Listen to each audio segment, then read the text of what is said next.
you have information in there as Yes. to what you want to do. Yeah, we're talking a lot of real deep things on just the housing. Let's, if you don't mind, we'll approach that one first. Yeah. Of course. We're talking all these fancy words about land banking and, middle missing market, all that stuff. Let me tell you how I feel about housing. This is why when we're putting our campaign strategy together, and it's out there for my opponents to see as well, I welcome the scrutiny and my neighbors to see. So you sit around, I got a $1.3 million house. I don't want it down to 1.2. Not in my backyard. We talked about that. Yep. Centennial started, I'm going to give you round numbers, okay? And let's say 2000. It was 2001. And here we are in 2025. We started with a population of 100,000, round number. Sarah, tell me how many we have in Centennial right now. Throw a guess out. And then Joshua. Ooh.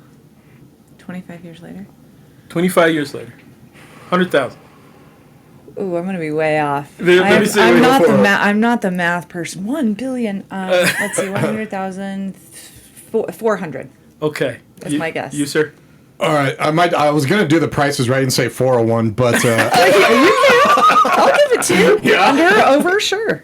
I do think it's it is probably more. over. I was going to guess probably We're at about 106,000. So 107,000. What? Our population. See, and so that's a concern. Wow. And We've so only we're grown aging 7,000 in. people? That's interesting. We're aging in our houses. Centennial is the number one voted city in Colorado. Number one. So I'm not running on a campaign that I'm fixing a broken city. But when you identify something that might need attention now, because you're looking out 25 years from now. So when you're looking at 2050, we're not going to be able to sustain the services that we need as far as police, fire, schools, snow removal. We won't have the revenue base right. to keep city of Centennial number one in the state. So the way you got to address that is with more houses on the market, understanding that Centennial is not. We don't have a bridge or a wall up between us and Aurora, unincorporated Arapahoe County, Greenwood Village, et cetera, et cetera. So in this particular area, which is so attractive because our schools are just amazing. It's what attracted me to this area. We didn't have kids. We wanted kids. And we knew that education was smart or important to us. So we need more houses on the market without disrupting the neighborhoods that are already in place. So if you go to the website, please do, because this is way too much for an interview. When visiting with HBA or Home Builders Association and South Metro Denver Association, they see the same thing as well. And you talked to Megan earlier today. So we need more houses on the market, but we can't just keep building these condos and these $1 million houses.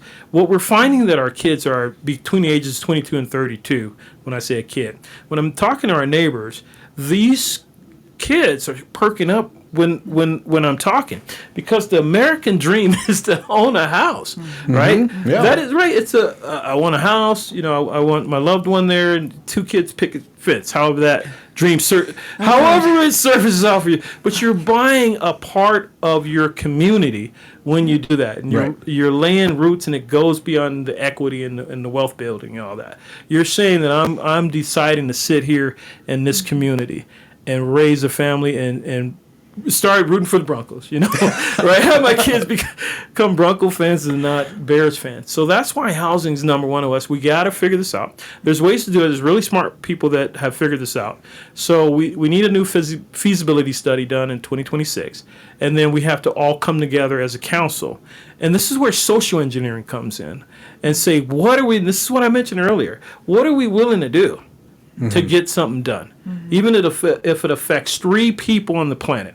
There's all kinds of studies that show that your zip code can determine your lifespan, your economic, how you rise in a social factor as far as money, and your education level. All that can be determined by your zip code.